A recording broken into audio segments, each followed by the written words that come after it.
continuemos as nossas exposições. Nós estamos expondo, o livro de Gálatas, às quintas-feiras, e chegamos ao capítulo 4.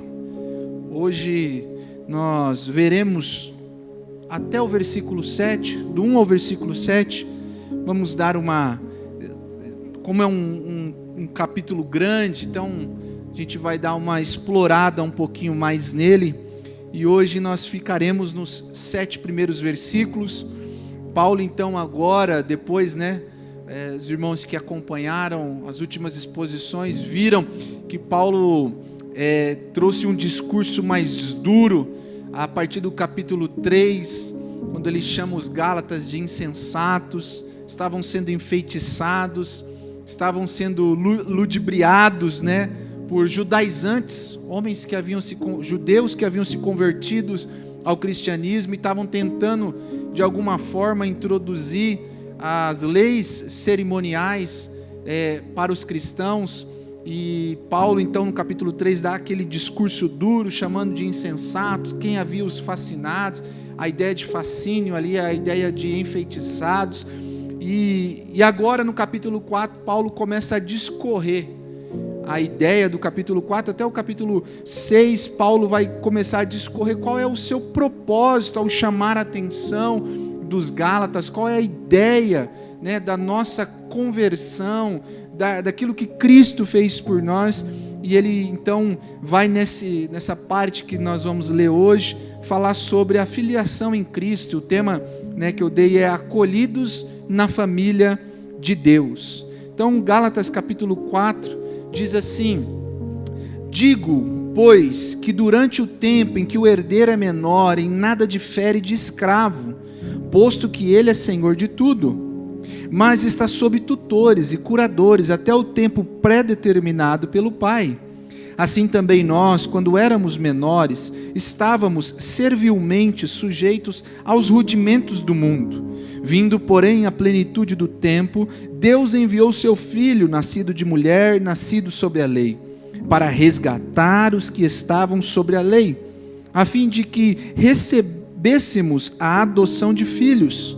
E porque vós sois filhos, enviou Deus ao nosso coração o Espírito de seu Filho, que clama, Abba, Pai. De sorte que já não és escravo, porém filho, e sendo filho, também herdeiro por Deus. Que Deus fale conosco através da sua palavra. Irmãos, uma das coisas mais tristes do legalismo é que ele dá uma aparência de maturidade espiritual, quando na verdade ele faz o cristão, o crente, regredir em sua experiência com Deus. O legalismo tem essa ideia, ou o propósito de dar uma aparência de mais espiritual em determinadas coisas que fazemos, a fim de que achemos que com isso nos tornamos mais espiritual, mas muitas vezes essa aparência é uma aparência, é um engano que faz com que percamos a experiência real com Deus, que é Pai, que é o nosso Pai. Os judaizantes haviam enfeitiçado os Gálatas, levando-os a pensar que a lei os transformaria em cristãos melhores. Então, olha, vocês já são cristãos, vocês receberam Jesus, mas não está ainda 100%, está 70%. Vocês precisam de alguma coisa a mais aí, para realmente vocês receberem um selo, um carimbo, uma estrelinha no nome de que é um verdadeiro cristão.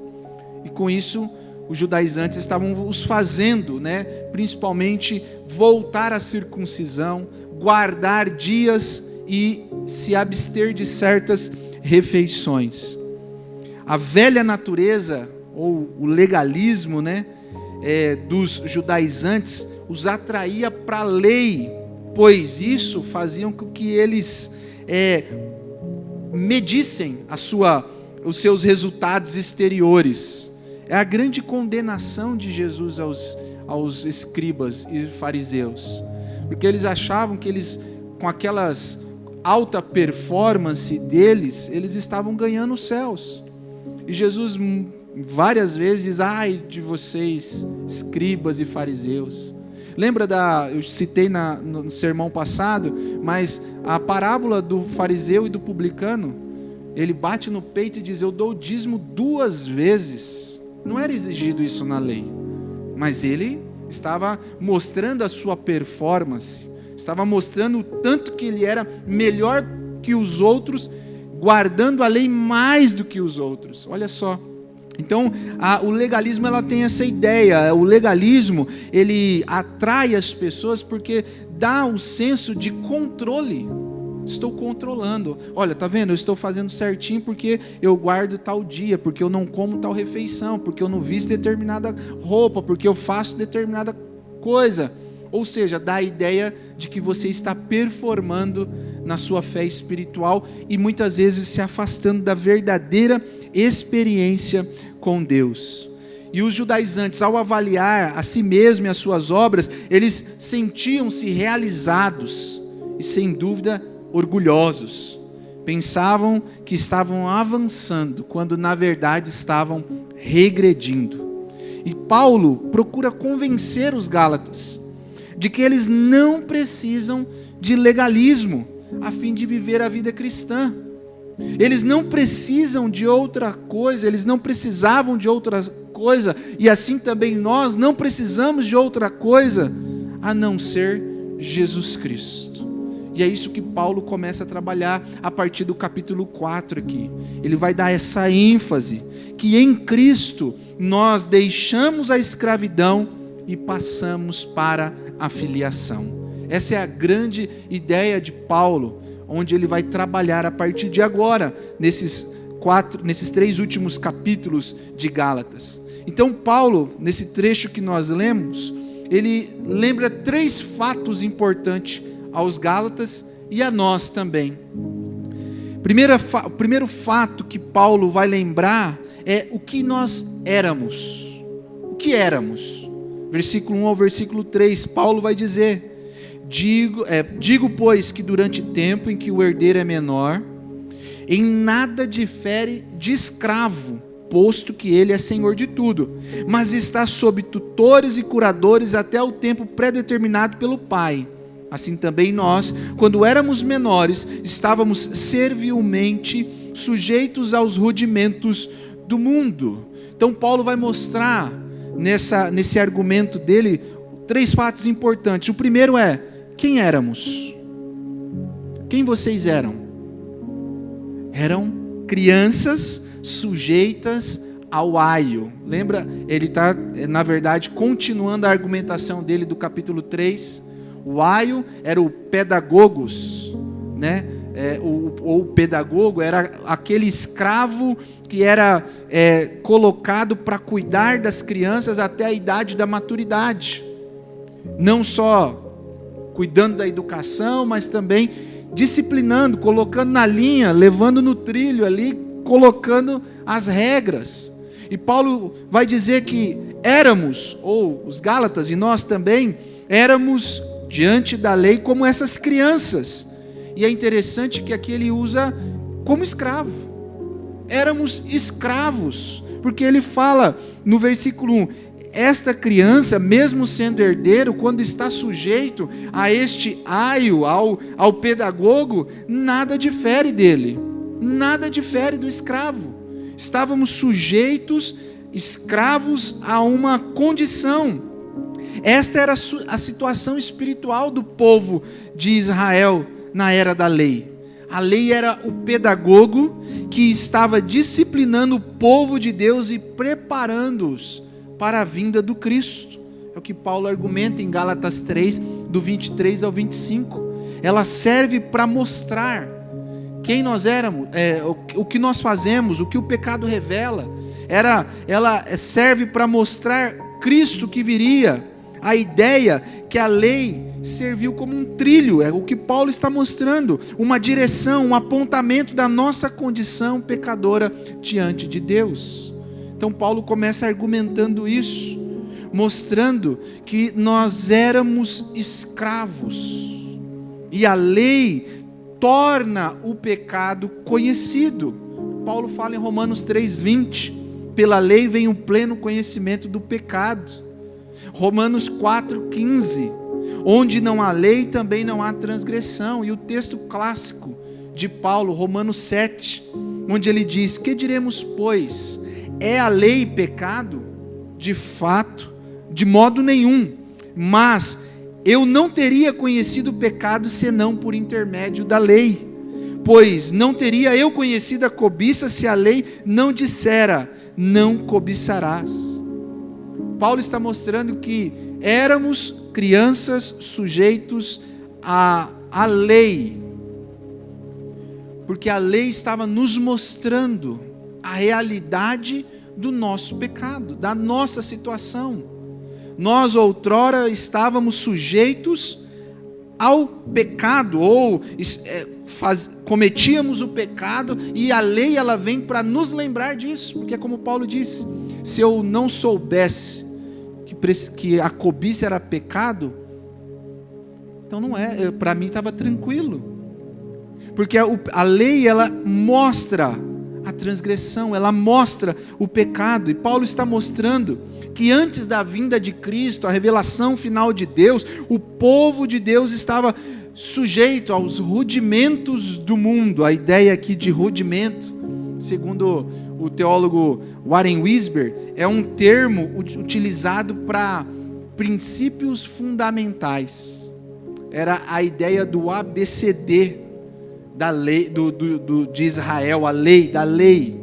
Então, Paulo está dizendo que nós éramos, antes de Cristo, nós éramos crianças sujeitas às ordens da lei. A lei conduzia, a lei mostrava, a lei estava neste caminho. E é o que Paulo fala. Então, depois de Cristo, eu falei no sermão passado, na exposição passada, nós temos que então abandonar a lei, como temos algumas linhas teológicas que dizem, então a lei não vale mais de nada hoje, porque vivemos na era da graça. De modo nenhum. Paulo diz, a lei não é pecado. A lei serve para mostrar o pecado, para mostrar a transgressão. Não, a lei de Deus é boa, ela é perfeita. E Paulo está mostrando aqui que nós éramos sujeitos à lei como meninos, mas quando Jesus Cristo veio, os Gálatas não precisavam mais dos fundamentos básicos, porque Cristo é o alfa e o ômega, como diz Apocalipse, ou seja, Ele é o alfabeto completo da revelação de Deus. Não precisam mais caminhar sobre os rudimentos. Ele é a última palavra de Deus, como diz Hebreus capítulo 1.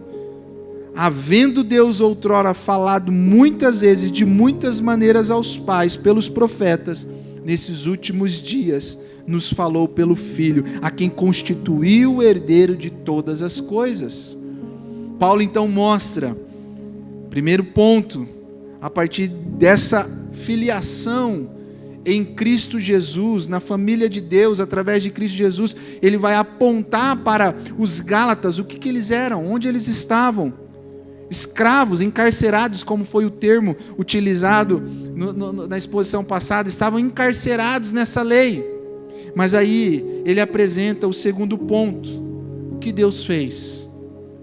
O que Deus fez a partir de então? Verso 4 e verso 5, parte A. Paulo diz, vindo porém a plenitude do tempo, Deus enviou seu Filho, nascido de mulher, nascido sob a lei, para resgatar os que estavam na lei. Ou seja, a ideia aqui, Paulo vai mostrar que na plenitude dos tempos, e aqui a ideia do tempo pré-determinado pelo Pai, você pode ver no versículo 2, fala isso, a plenitude do tempo era o tempo que o Pai via sobre o Filho e dizia assim, agora ele está pronto, agora ele está maduro, agora ele pode caminhar com as próprias pernas, entre aspas, agora ele pode avançar, agora ele já está na idade madura. Essa era a plenitude dos tempos, mas Paulo traz essa expressão para a parte espiritual, mostrando que Deus, no seu tempo, enviou o seu Filho para nos resgatar. O que Deus fez? Deus nos resgatou. Deus nos comprou. Ele comprou-nos do mercado de escravos. Nos tirou da tutela da lei, no sentido de que nós não precisamos agora estar ali cumprindo as cerimônias, né, como era naquela época. Deus nos resgatou. A expressão aqui refere-se, né, expressão plenitude do tempo, refere-se ao tempo em que o mundo se encontrava providencialmente preparado para o nascimento do Salvador. É interessante quando a gente vê este fato, a gente vai lendo um pouco, a plenitude do tempo, o tempo de Deus para que Cristo se manifestasse, tudo estava preparado. Tudo estava de acordo com a vontade e os decretos de Deus. Do ponto de vista histórico, o próprio Império Romano ajudou a preparar o mundo para o nascimento do Salvador. Havia inúmeras estradas que ligavam as cidades entre si, direto e indiretamente. Ligava até Roma, outros acontecimentos. O mundo foi preparado para essa manifestação, o nascimento de Cristo. O que Deus fez? Deus nos resgatou. E o nascimento de Cristo em Belém não foi um acidente, meus irmãos. Foi um compromisso marcado por Deus. Jesus veio na plenitude do tempo, como Deus, e aí Paulo diz, né, que Deus enviou o seu Filho, nascido de mulher, nascido da lei. Como Deus, Jesus entrou no mundo. Como o homem foi nascido de mulher. A promessa que é o proto-evangelho, Gênesis 3,15. O descendente da mulher feriria a cabeça da serpente.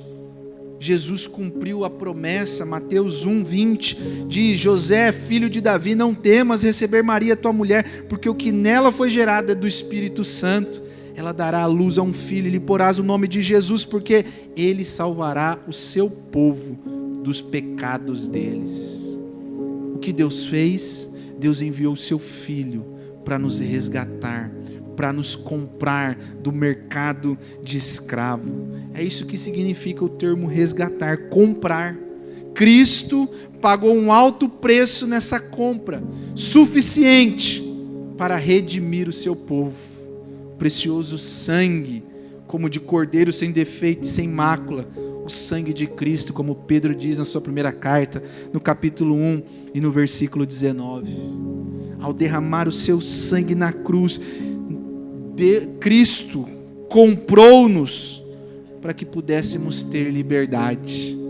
Interessante que Cristo nos compra do mercado de escravo para nos dar liberdade, para nos tornar livres. Esse é o tema que nós estamos trabalhando, a liberdade dos filhos de Deus.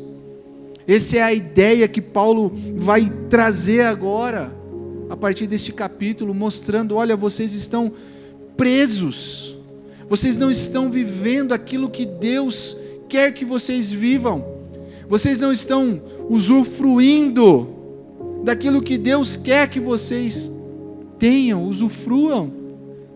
Vocês estão apegados em rudimentos, em como fazer, o que fazer, em que dia fazer, em o que comer, o que não comer, em marcas exteriores, sendo que a principal marca Deus, através de Cristo, já fez no coração.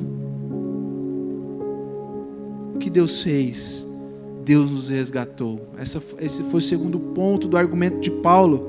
O terceiro ponto do argumento de Paulo, que aí é o ápice do que Paulo vai trazer agora. Então Paulo está dizendo o que nós éramos, o que Deus fez, e agora o que nos tornamos.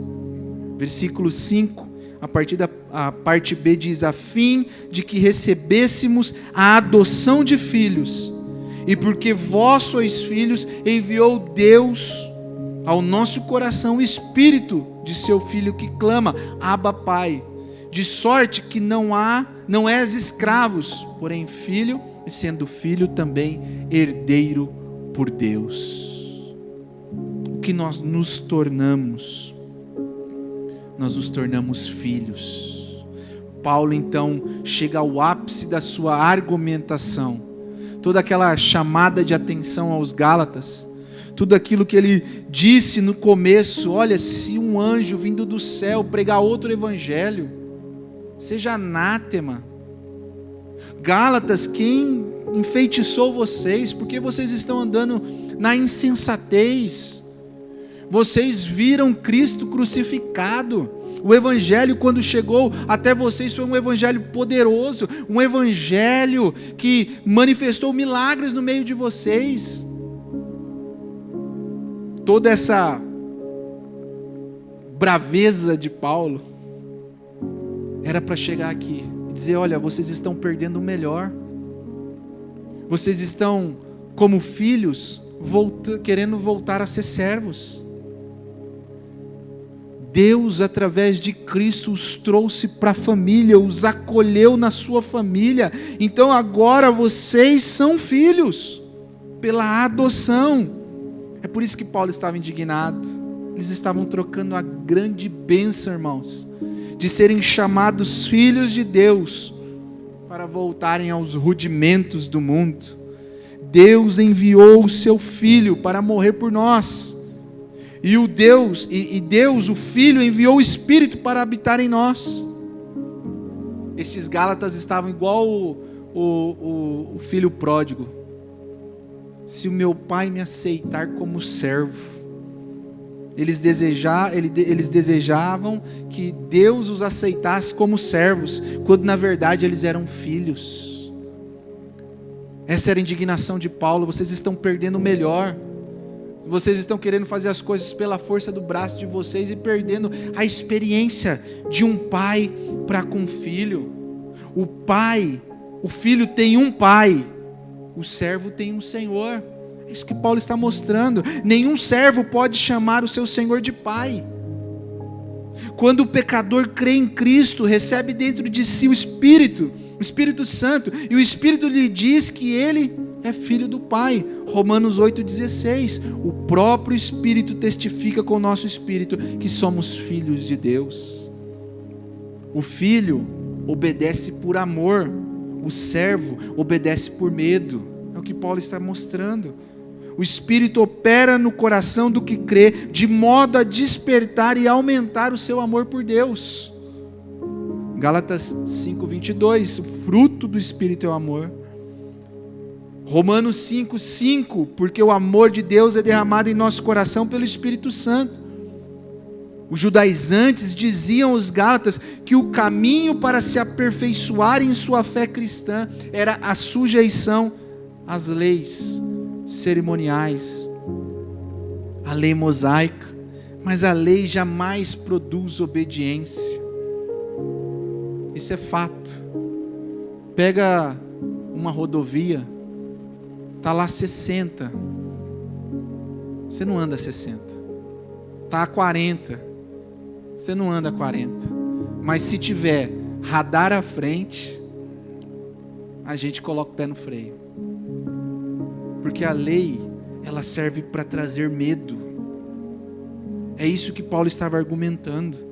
Vocês estão voltando aos rudimentos, estão perdendo o melhor, o relacionamento de pai e filho. O filho obedece por amor. Se me amais, guardareis os meus mandamentos. João 14,15. Esse é o argumento de Paulo.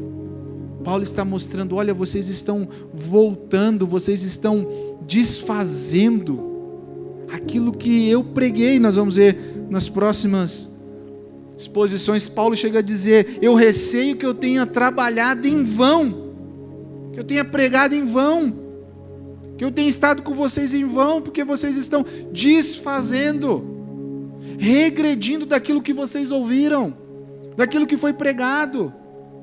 Olha, vocês eram escravos sim, Vocês estavam sujeitos à lei, sim, mas Deus os resgatou. Na plenitude do tempo, Deus mandou o seu Filho, morreu por vocês, por um alto e suficiente preço. Não tem nada, absolutamente nada que você coloque, que vai o ajudar a comprar alguma coisa. Olha, vocês se tornaram filhos.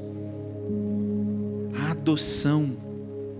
Vocês foram chamados para a família de Deus. Pensa, de escravos a filhos amados. É isso que é a argumentação de Paulo. De pessoas sujeitas à escravidão, a pessoas sujeitas ao amor do Pai, herdeiros de Cristo. É o que Paulo está mostrando, que em Cristo os crentes são restaurados à sua plena categoria de filhos na família de Deus. O pensamento de Paulo parece ser que Deus enviou seu Filho para obter outros filhos. Trata-se de uma transformação notável da escravidão para a filiação. Vocês não precisam ter medo. Vocês não precisam ter receio. Vocês são filhos. Não é porque vocês são adotados, vocês são trazidos, acolhidos, que vocês são diferentes, vocês são filhos. E é interessante quando nós pensamos isso. Eu não sei se você já teve a oportunidade, de conhecer alguém, ou de repente na sua família, ter um processo de adoção, mas na minha família tem. Eu tenho um irmão adotivo. Minha mãe e meu pai adotou ele quando ele tinha 8 meses de idade. É irmão normal, não tem essa. É o mesmo amor, é a mesma, não tem diferença. É despejado. A mesma condição minha e da minha irmã, os meus pais, é a mesma coisa. E Paulo está falando isso. Vocês estão achando que vocês precisam retornar a ser servos. Não, vocês são filhos. A adoção, meus irmãos, é uma das maiores bênçãos da nossa salvação, da nossa conversão, porque nós somos aceitos não como servos tolerados, mas como filhos amados. Não é assim, você era um servo, agora está mais ou menos. Não tem mais essa de escravos, de servos, agora é filhos amados, trazidos para dentro da presença e da família de Deus. O que nós éramos? Nós éramos escravos, irmãos. Nós estávamos sujeitos aos rudimentos desse mundo. A lei, na verdade, era exposta para nós, para nos dar medo. Mas Deus nos resgatou e nos tornou filhos. Quais são as aplicações práticas deste texto, irmãos? Primeiro, não viva como servo, como escravo. Em Cristo você é filho de Deus. Quantas pessoas, quantos crentes vivem uma espiritualidade baseada no seu desempenho? Quantas pessoas obedecem ou têm uma vida de obediência por medo e não por resposta à graça de Deus? Por exemplo, se eu não der o dízimo, Deus vai me castigar. Se eu não fizer isso, vai pesar a mão. Se eu faltar em tal reunião e aí acontece alguma coisa. Eu estou dizendo isso, irmãos, porque eu cresci em um ambiente assim. E aí acontecia uma situação que é normal de acontecer, porque nós estamos sujeitos a situações ruins na vida. Aí vinha alguém dizer, lá, tá vendo? É Deus pesando a mão, viu? Aí você não dava o dízimo, às vezes atrasava uma conta, ou por alguma situação. Por exemplo, já vi situação da pessoa chegar e falar, pastor, eu posso dar o dízimo parcelado? Tipo o carnê das Casas Bahia. Com medo do devorador. E aí, não é por amor.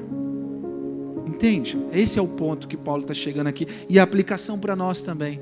Não é por amor. Eu não faço por aquilo que Deus é e aquilo que Deus fez por mim. Eu faço porque eu tenho medo de alguma coisa acontecer, de não dar certo, de eu não receber uma bênção em determinada situação.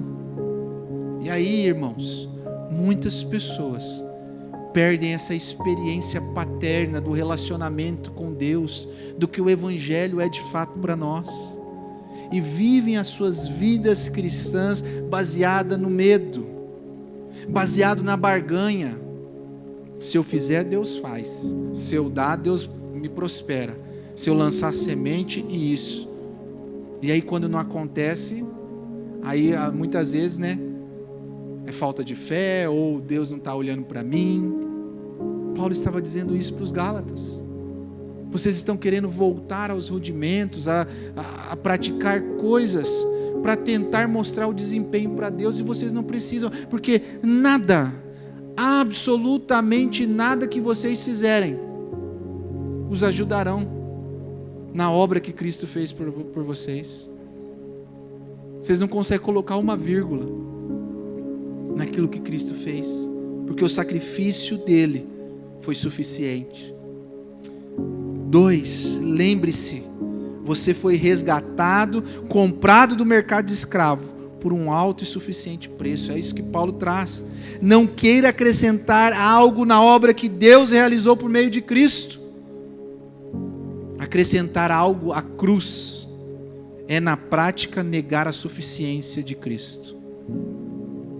Tentar ajudar Cristo na obra da salvação é negar a suficiência dele. É dizer: Senhor, foi boa a morte, mas deixa eu dar uma ajudinha para o Senhor. Deixa eu fazer aqui uma determinada coisa. Deixa eu cumprir um determinado rito. Paulo está dizendo: nada, absolutamente nada do que nós façamos acrescentará na obra que Cristo fez por nós. Em último lugar, irmãos, o herdeiro não trabalha para se tornar herdeiro. O herdeiro não trabalha para se tornar herdeiro. Ele vive como tal. Olha que interessante, Paulo está dizendo: olha, vocês estão se matando para performar, para mostrar algo. Vocês não precisam. Vocês são herdeiro. Vocês receberam em Cristo, nas regiões celestiais, as bênçãos. O que Cristo fez já os deu acesso a todas as bênçãos. Nós herdamos através de Cristo todas as bênçãos que o Pai tem para os filhos.